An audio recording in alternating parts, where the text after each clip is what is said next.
بسم اللہ الرحمن الرحیم۔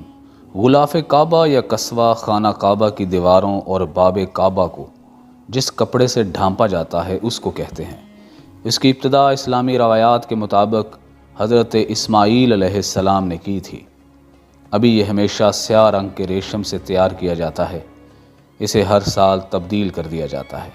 اس کی تیاری کے لیے سعودی حکومت نے الگ سے ایک کارخانہ قائم کر رکھا ہے۔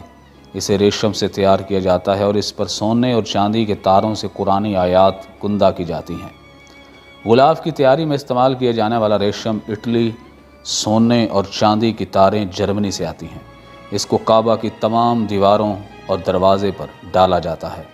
کعبہ اسلام میں تمام مسلمانوں کا قبلہ اور انتہائی مقدس مقام ہے۔ غلاف کعبہ کے لیے ایک بار سفید، ایک بار سرخ اور ایک مرتبہ سیاہ رنگ استعمال کیا گیا۔ رنگوں کا انتخاب ہر دور کے مالی وسائل کے لحاظ سے رہا۔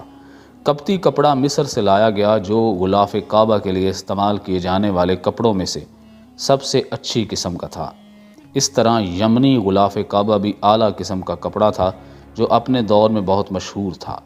مختلف ادوار میں غلاف کعبہ کے رنگ تبدیل کیے جانے کے حوالے سے فواز الدہاس نے بتایا کہ سفید ایک اجلا رنگ ہے لیکن یہ دیر پا نہیں۔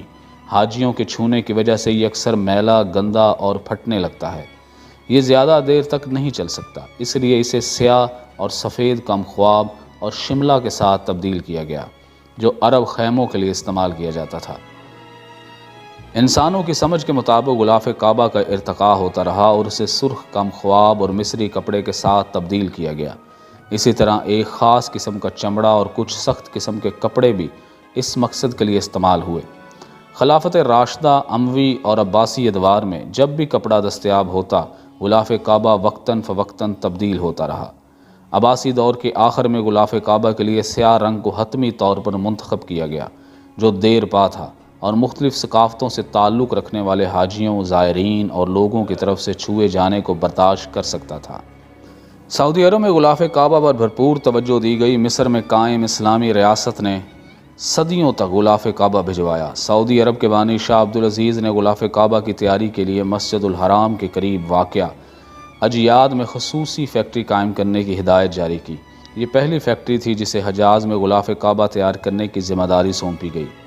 شاہ سلمان نے غلاف کعبہ فیکٹری کے نام کی تبدیلی کے حوالے سے شاہی فرمان جاری کیا اور اس کا نام کنگ عبدالعزیز کمپلیکس برائے قصوہ یعنی غلاف کعبہ رکھا۔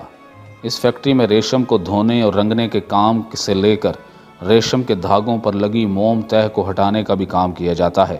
اس کے بعد ریشم کو سیاہ اور سبز رنگوں میں رنگا جاتا ہے جس کے لیے بڑے بڑے ٹب اور دوسری مشینیں استعمال ہوتی ہیں۔ غلاف کعبہ کے اندرونی کپڑا بھی دھویا جاتا ہے اور پھر ریشم کے بیرونی حصوں کو سیاہ اور اندرونی کو سبز رنگ دیا جاتا ہے۔